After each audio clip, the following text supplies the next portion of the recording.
Alan Fisher.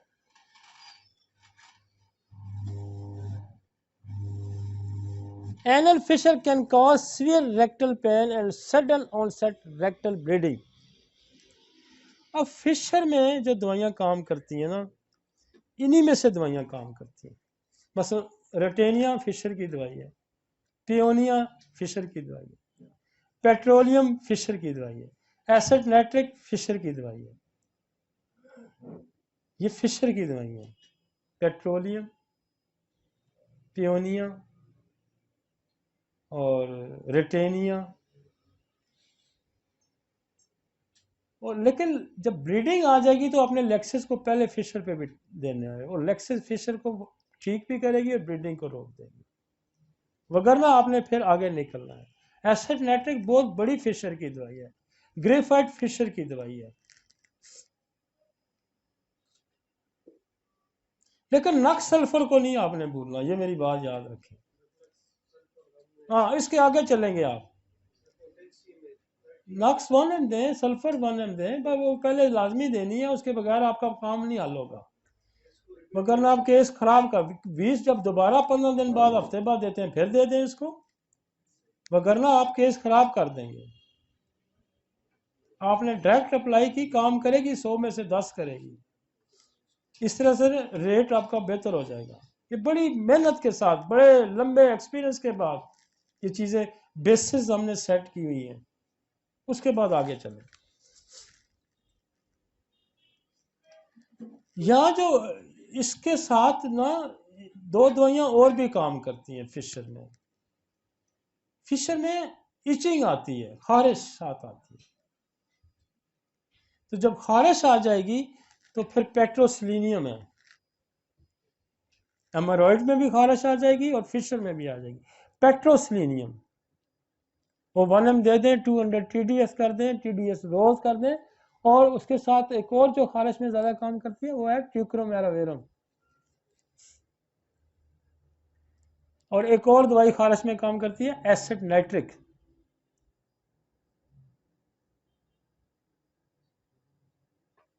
ठीक हो गया जी, आगे चलते हैं।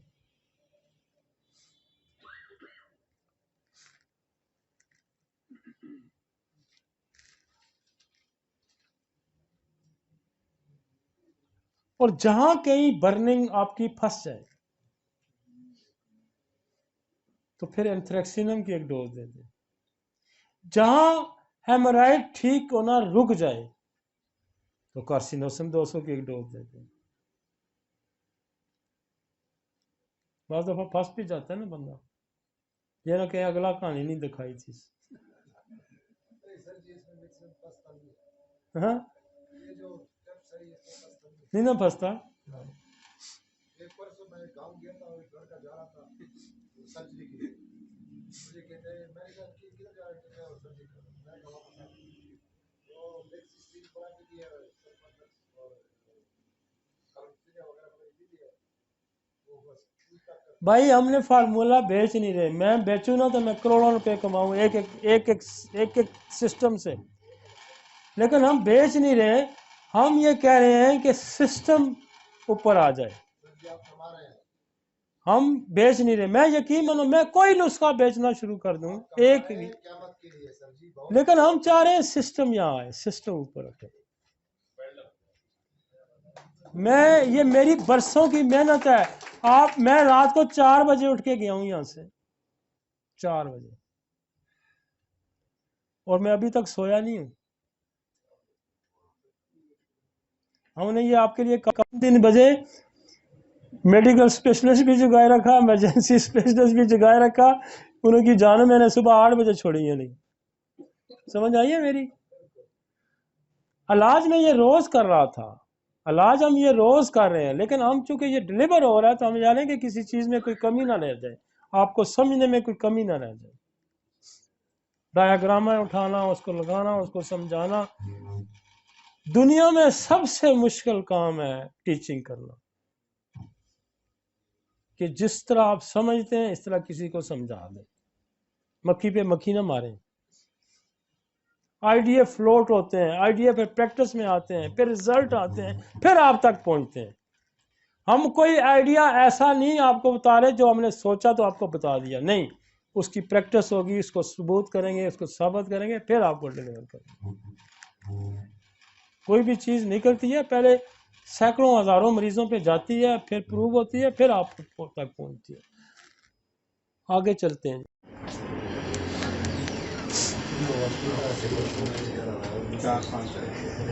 हाँ जी, आगे हाँ जी, हाँ जी।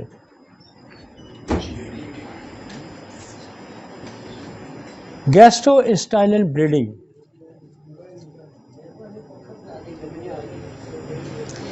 Gastrointestinal bleeding is divided into the upper and lower bleeding. Upper GI tract की ब्लीडिंग जो है,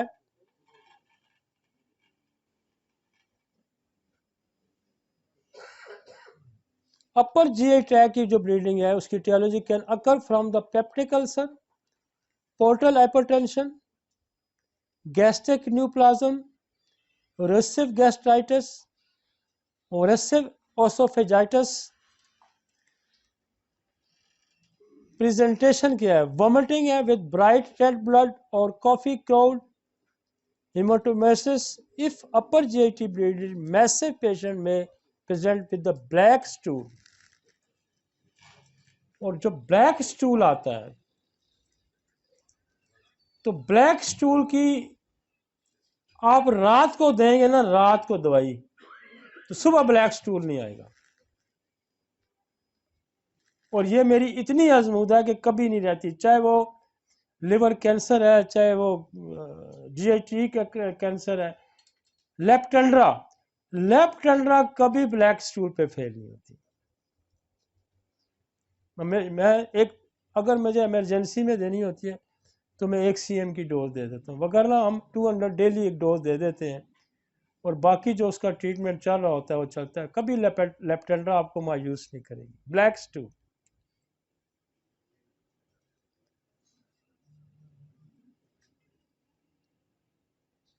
लेप्टेंड्रा,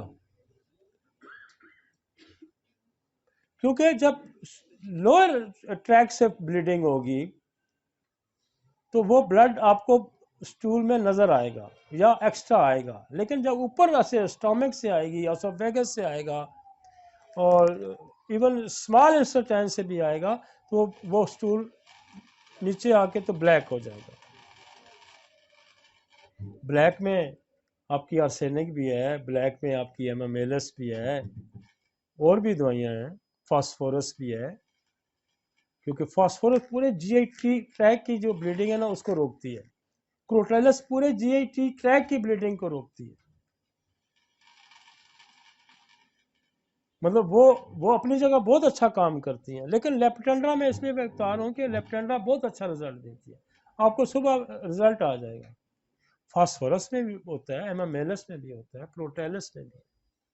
ठीक है जी, नेक्स्ट चलते हैं। अभी मैंने एक रखा हुआ सारा ब्लीडिंग वाली जगह और भी रखी हुई है, आगे चलते हैं जी।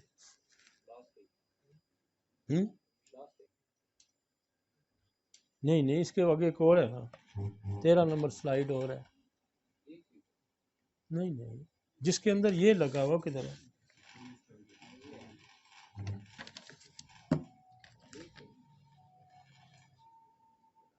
इसके आगे ले आए ना, हाँ ये ना, ये है ना, ये दिखाता हूँ ना मैं, यहाँ बहुत सारी चीज़ें हैं। ये देखें जी, ये ओसोफेजल वेरिसेस है। ये राइट राइट, ये वेरिसेस क्या है? हमारी ये वेंस है, द कंडीशन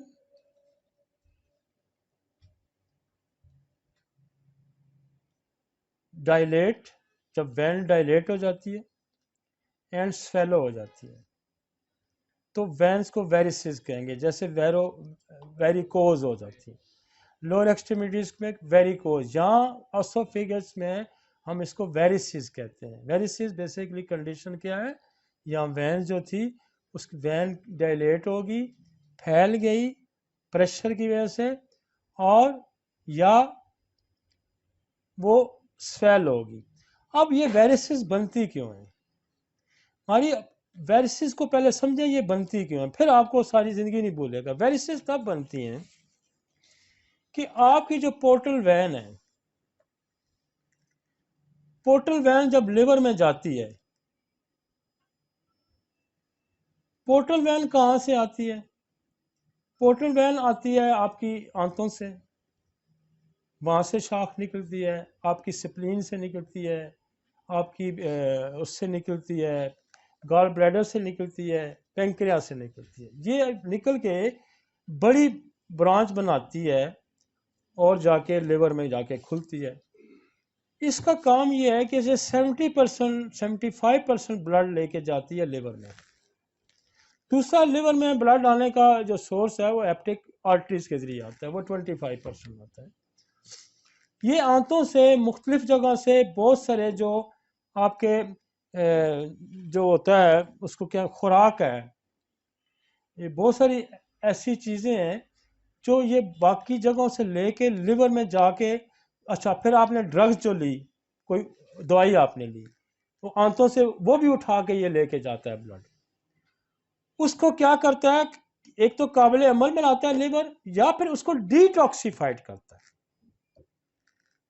कुछ हमारे जो इंग्रेडिएंट्स हैं उसके डाइट के, वो वहाँ अब्जॉर्ब करता है लिवर और डिटॉक्सिफाइड करता है। ब्लड को ये इस काबिल बना के लिवर भेजता है एप्टिक वैन के जरिए हार्ट में, ताकि कोई इन्फेक्शन को यहाँ मारने की कोशिश करता है लिवर। बहुत सारे यहाँ प्रोसेस होते हैं, ये पूरा ब्लड यहाँ प्रोसेस होता है? हाँ, मेटाबॉलिज्म यहाँ प्रोसेस होके फिर एप्टिक वैन के जरिए जाता है, फिर वहाँ ऑक्सीजन जाके लंग से लेता है, फिर सर्कुलेशन में जाता है। तो सर्कुलेशन में जाने से पहले लिवर यहाँ इसकी सारी कांट चांट ये वो सारी करके, अब होता है क्या है, जब लिवर सुकड़ जाता है, सिरोसिस हो जाता है, तो ये तो पूरा पीछे से नाला आ रहा है ना, और आगे लिवर पहले बड़े साइज का था, अब उसके अंदर वो इतना था तो अब इतना हो गया, अब उसके अंदर जगह नहीं ब्लड फ्लो करने की, तो वो क्या करेगा, बैक प्रेशर मारेगा। जब बैक प्रेशर मारेगा तो ये ओसोफेगस की तरफ जितनी वेन्स है, ये वेन्स पे प्रेशर की वजह से फैल जाएगी और उसके अंदर ब्लड बढ़ना शुरू हो जाएगा। ब्लड जब बढ़ना शुरू हो जाएगा तो ये ब्लीड करेगी। समझ आ गया मैकेनिज्म? तो ये पहले वेरिसेस, जब वेरिसेस ब्लीड करेगी तो ये समझ लें जब लिवर सिरोसिस का पेशेंट होगा। और दूसरा काज इसका क्या हो सकता है कि जो आपकी जो पोर्टल वैन है इसके अंदर थ्रोम्बोसिस हो सकता है। थ्रोम्बोसिस होगा तब भी ब्लॉकेज हो गई ना, तो फिर बैक प्रेशर मारेगा। अब ये दो काम करता है, एक तो वेरिसेस बनाएगा, दूसरा पेट में पानी पड़ेगा कि वो उसमें से रिसना शुरू हो जाता है, यूं गुब्बारे की तरह फूल जाएगी और वहां से रिसना शुरू हो जाएगा। तो समझ आई वेरिसेस? अक्सर नाम आपने सुना होगा कि लोग, ओ जी वेरिसेस बैंडेज करवाई है हमने, किसको? हेपेटाइटिस का मरीज होगा, लिवर सिरोसिस को, तो वो एलोपैथिक वाले क्या करते हैं, इसको एक बैंडेज मिलता है, वो इसके ऊपर इसको बैंडेज करके इसको बंद कर देते हैं, और फिर कुछ हिस्सा दूसरे फिर कर जाता है, फिर उसको बैंडेज लगाते हैं। एक तो हमारे पास ये सोर्स है कि हम फौरी तौर पर फास्फोरस इसको रोकेगी, ब्लीडिंग को फौरी 1 mg की एक डोज दें, ये वेरिसेस की ब्लीडिंग को रोक देगी, और क्रोटेलस इसको रोक देगी। हेमामेलस रोकेगी। हेमामेलस की ब्लीडिंग किसकी होगी? वेनस ब्लीडिंग होगी, ये याद। हेमामेलस की ब्लीडिंग कौन सी होगी? वीनस ब्लीडिंग होगी। लेक्सिस की ब्लीडिंग वीनस भी है और आर्टरी की भी ब्लीडिंग है, ये याद रखें। आपने क्या करना है, यहां ब्लीडिंग के लिए फास्फोरस देंगे, क्रोटेलस देंगे, हेमामेलस देंगे, ये ब्लीडिंग हमने यहां रोकनी है। लेकिन हमने काम क्या करना है, हमने लिवर पे काम करना है, हमने थ्रोम्बोसिस पे काम करना है। आगे ना समझ? इसको तो हमने फिर कल ब्लीड करेगी, प्रेशर तो मौजूद है, प्रेशर तो मौजूद है ना, हमने लिवर सिरोसिस पे काम करना, ये फास्फोरस लिवर सिरोसिस पे भी काम करेगी, क्रोटेरिस लिवर सिरोसिस पे भी काम करेगी।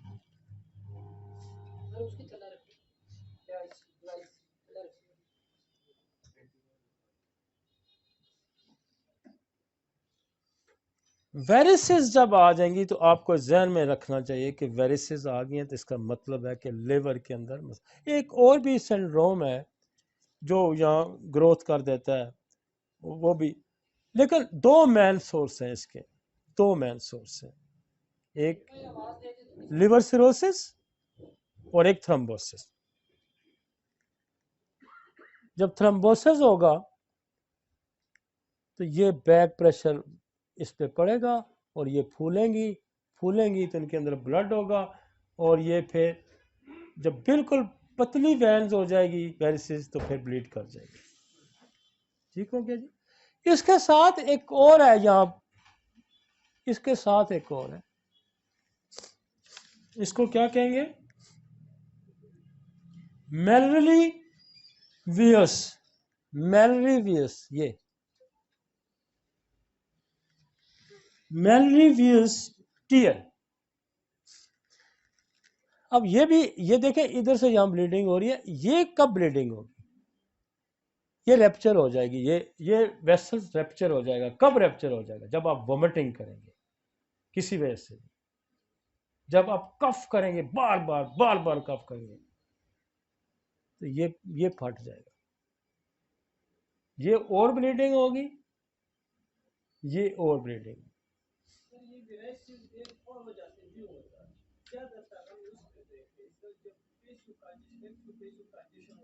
किसका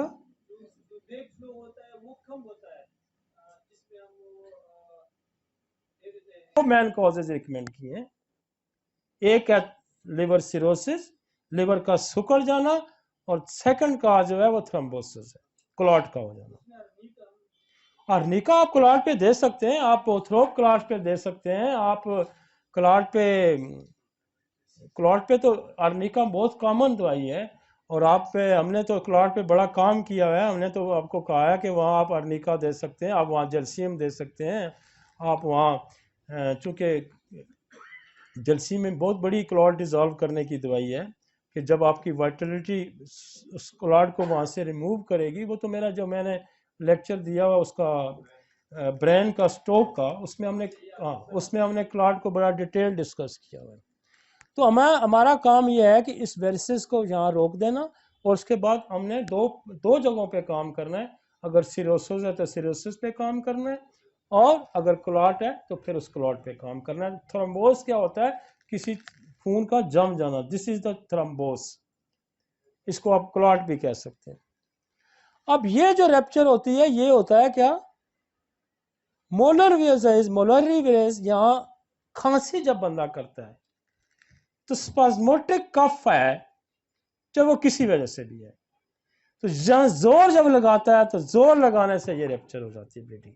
तो उसकी क्या होगा, उसकी काज ही डिफरेंट हो, बंदा क्या कहता जी मैंने उल्टी की है, बार बार मैंने उल्टियां की हैं तो मुझे ब्लीड कर गया, या बार बार मैंने खांसी की है तो ब्लीड हो गया। तो हम क्या करेंगे, यहाँ आप वही दवाइयां भी दे सकते हैं, लेकिन हमने उसकी कफ रोकनी है, हमने उसकी वॉमिटिंग रोकनी है। ठीक हो गया जी। अब आपको यहां देखें ना, ये अल्सर बने हुए हैं स्टोमक के अंदर, ये देखा है,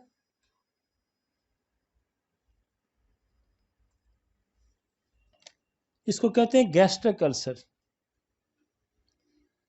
ये गैस्ट्रिक अल्सर है, ये भी ब्लीड कर जाता है,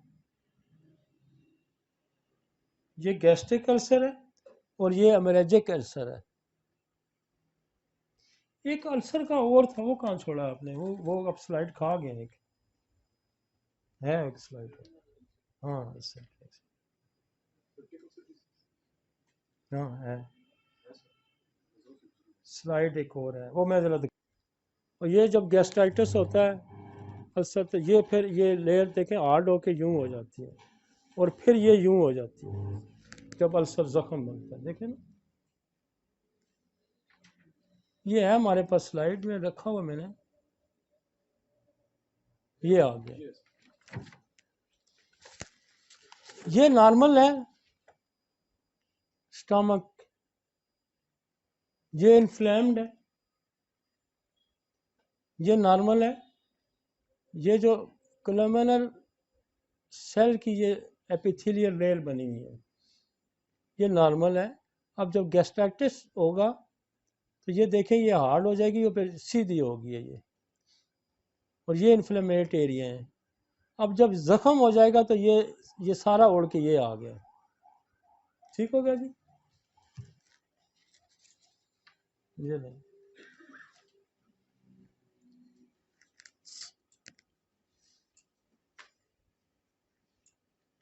ये जो एच पेलोरी है, जहाँ स्टोमिक के अंदर अल्सर है, एच पेलोरी गैस्ट्रिक पेन से लेके स्टोमक के कैंसर तक बनाती है एच पेलोरी। हम पहले करते थे, यहाँ स्टोमक अल्सर में फास्फोरस बड़ा अच्छा काम करती है, यूरेनियम नाइट्रेट कम करती है, जेरेनियम है वो काम करती है, और एसिड सल्फ्यूरिक एसिड है वो काम करता है, और कैडमियम सल्फ है वो काम करता है। लेकिन जब से हमने एच पेलोरी का इस्तेमाल किया ना, तो ये अगर फर्ज करें फास्फोरस 10% रिजल्ट देती है तो ये 70-80 पे चला गया। सल्फ्यूरिक एसिड अगर 10% 20% केसेस में काम करता था तो ये 80-90 पे चला गया। तो हमें नक्स के बाद एच पेलोरी का इस्तेमाल करके फिर आप इंडिकेटेड दवाई फास्फोरस दे देंगे, आप बिस्मिथ दे देंगे, ये सारी जो है ना पेप्टिक अल्सर की मेडिसिन हैं। और वापस स्लाइड पे आ जाए, ठीक है जी। लेकिन इसमें हमारे आज ये 5-6 साल 7 साल से पहले, ये 2016 की बात है, उसके बाद से जब से एच पेलोरी में BHMS कर रहे थे, हमने उसमें इसको पढ़ा, तो मैंने ये नसोड़ वहाँ से UK से मंगाया और हमने इसका इस्तेमाल शुरू किया। हमने बेशुमार रिजल्ट इससे लिए स्टोमक के। ये स्टोमक का इतना खूबसूरत अच्छा नसोड़ हमें मिला है कि इसने बेशुमार केसेस ठीक किए। और आपका जो है ना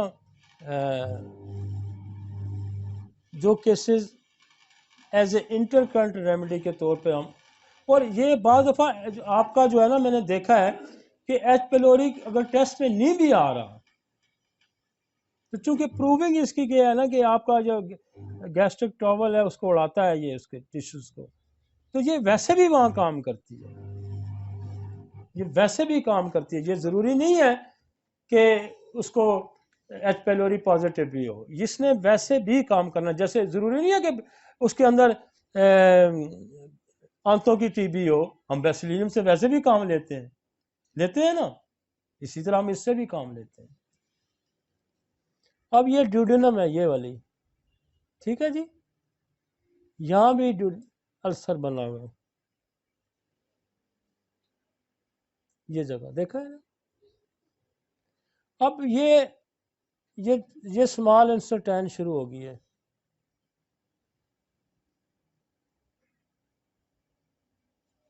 यहाँ फिर बड़ी आंत शुरू होकर ये आ रही है।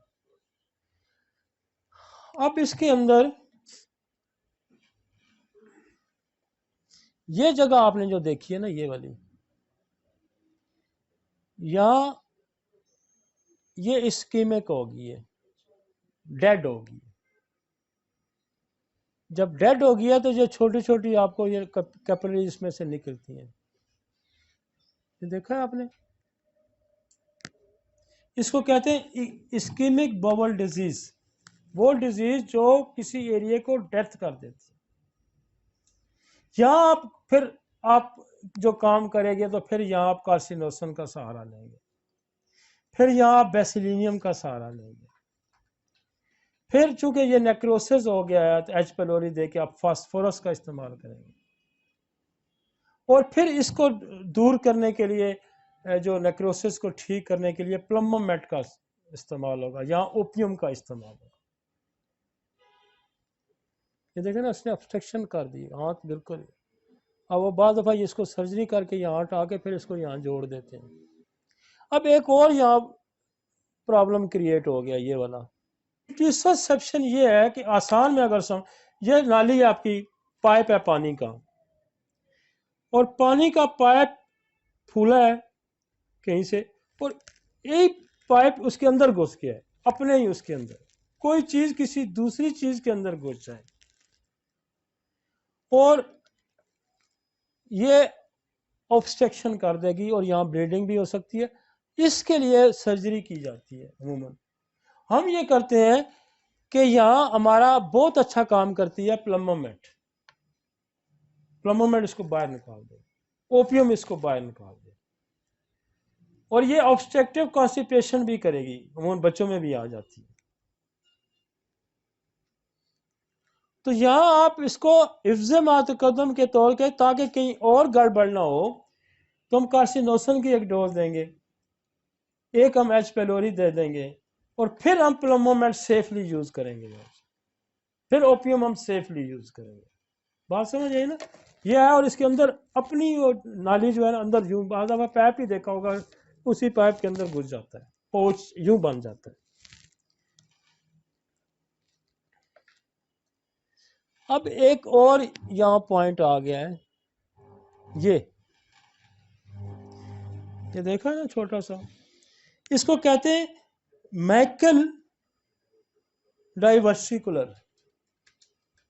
ये बिल्कुल अपेंडिसाइटिस की तरह ग्रोथ है, लेकिन ये हर बंदे में नहीं होती, लेकिन होती है।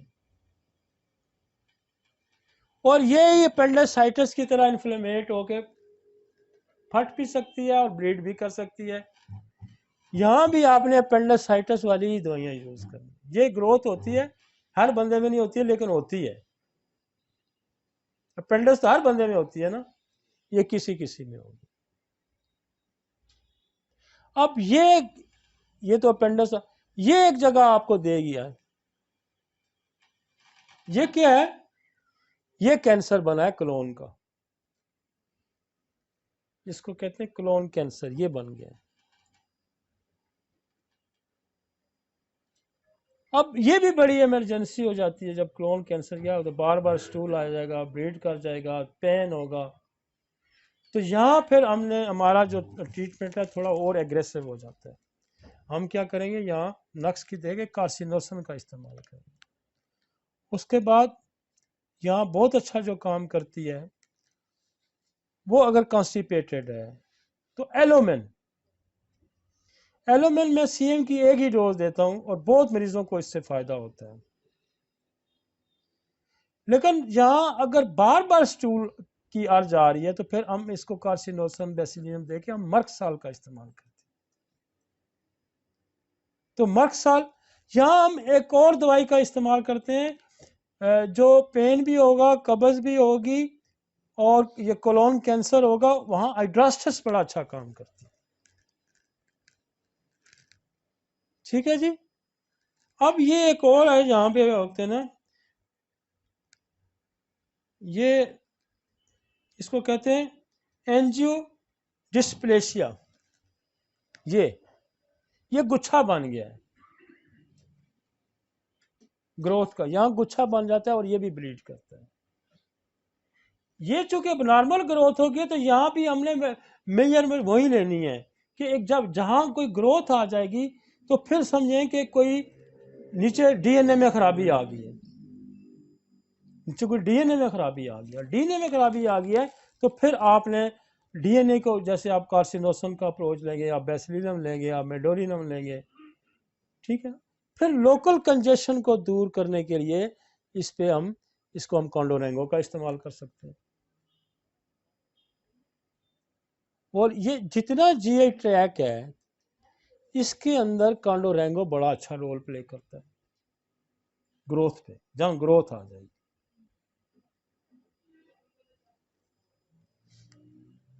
अब ये इसके साथ निकलते हैं, तो यहाँ आ गया हमारी ये बड़ी आंत, देखा ना ये सारी, अगर ये लाइन आपको नजर आ रही है, तो क्या होगा, ये इसके अंदर इन्फ्लेमेशन आ गई, बड़ी आंत के अंदर सोजन आ गई। हाँ जी, ये सारी इन्फ्लेम होगी।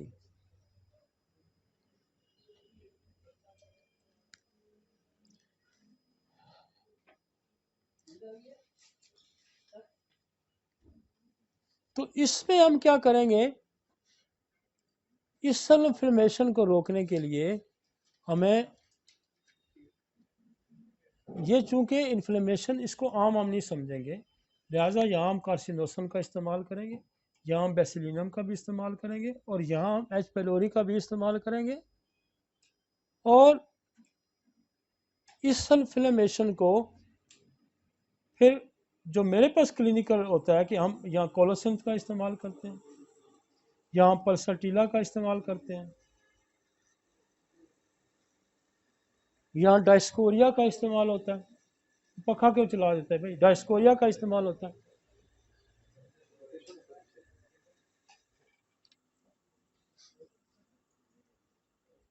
ठीक हो गया जी, लास्ट स्लाइड थी। यहाँ मसाइल थे, हेमोराइड्स के मसाइल थे, यहाँ फिशर के मसाइल थे वो। तो ये हमारा पूरा डाइजेस्टिव ट्रैक अब कवर हो रहा है। ठीक है जी।